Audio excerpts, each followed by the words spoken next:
వీరఘట్టం జిల్లా పరిషత్ ఉన్నత పాఠశాల ప్రాంగణంలో డ్రగ్స్ రహిత సమాజం కోసం నిర్వహించిన పాయకరావుపేట నుండి ఇచ్చాపురం వరకు శ్రీకారం చుట్టిన అభ్యుదయ సైకిల్ యాత్రలో పాలకొండ నియోజకవర్గ శాసనసభ్యులు నిమ్మక జయకృష్ణ పాల్గొన్నారు. ఈ సందర్భంగా విద్యార్థులను ఉద్దేశించి మాట్లాడారు.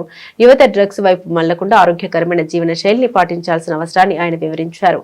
మీ కుటుంబంకి యువతి యువకులు మాత్రమే భరోసా, మీరే మీ తల్లిదండ్రులకు ప్రపంచం కనుక వారికి అండగా సమాజంలో ఉన్నతమైన స్థానంలో ప్రతి యువతి యువకులు ఉండాలని వీరఘట్టం హైస్కూల్ ఉపాధ్యాయుల సమక్షంలో యువతి యువకులను ఉద్దేశించి మాట్లాడిన పాలకొండ నియోజకవర్గ జనసేన శాసనసభ్యులు శ్రీ నిమ్మక జయకృష్ణ గారు. ఈ కార్యక్రమంలో స్థానిక సబ్ ఇన్స్పెక్టర్ జి కళాధర్, చిన్న మెరింగి సబ్ ఇన్స్పెక్టర్ పనపరెడ్డి అనీష్ మరియు స్థానిక పోలీస్ సిబ్బంది వారు మరియు తోటపల్లి చైర్మన్ ప్రతినిధి నాయకులు పొదిలాపు కృష్ణమూర్తి నాయుడు, మండల అధ్యక్షులు ఉద్యాన ఉదయ భాస్కర్, పట్న అధ్యక్షులు జామి లక్ష్మీనారాయణ, బల్లాహారి, ఉమ్మడి శ్రీకాకుళం జిల్లా జనసేన పార్టీ సంయుక్త కార్యదర్శి జనసేన జానీ నీటి సంఘం అధ్యక్షులు చింతా ఉమామహేశ్వర్, గోర్లి గౌరు నాయుడు, రాష్ట్ర కళింగ డైరెక్టర్ తూముల రమేష్, జంప్ శేఖర్, చుక్క శ్రీను, సరిపల్లి అచ్యుత్, ఇతర కూటమి నాయకులు పాల్గొన్నారు.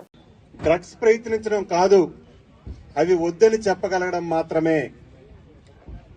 మన దగ్గర ఉన్న మిత్రుడైనా బంధువైనా డ్రగ్స్ వైపు అడుగు వేస్తున్నాడని కనబడితే అతను మన అందరం కూడా ఆపాలి.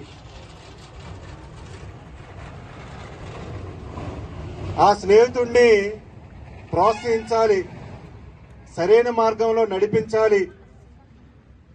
మన ఆరోగ్యం, మన భవిష్యత్తు, మన దేశం ఇవన్నీ మన చేతుల్లోనే ఉన్నాయి.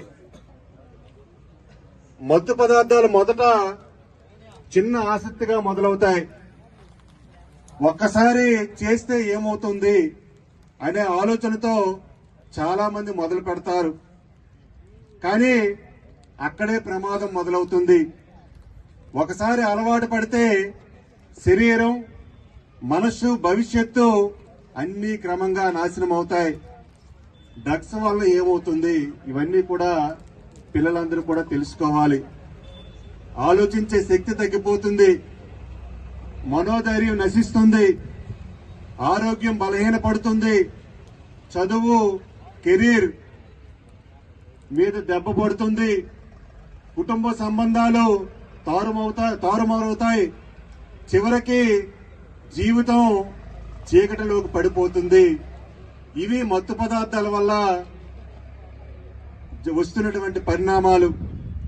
చాలా మంది యువతలో వచ్చే సమస్యలు కుటుంబ కుంగుబాటు, ఒత్తిడి, ఫెయిల్యూర్ భయం, ఇవన్నీ డ్రగ్స్ తో కాక మనుషులతో మాట్లాడటం, స్నేహితుల సహాయం, గురువులు, తల్లిదండ్రుల తోడ్పాటు ద్వారా పరిష్కరించాలి. డ్రగ్స్ వాడటం ధైర్యం కాదు, డ్రగ్స్ కు లేదని చెప్పడం అదే నిజమైన ధైర్యం. మనలో ఎవరైనా సమస్యలు ఉన్నా, కొంతమంది మిత్రులు అలవాట్లో ఉన్నా వారిని తప్పుపట్టడం కాదు, సహాయం చేయడం ముఖ్యం. మన మాట, మన సహాయం, మన మద్దతు ఒకరి జీవితాన్ని కాపాడగలుగుతుంది.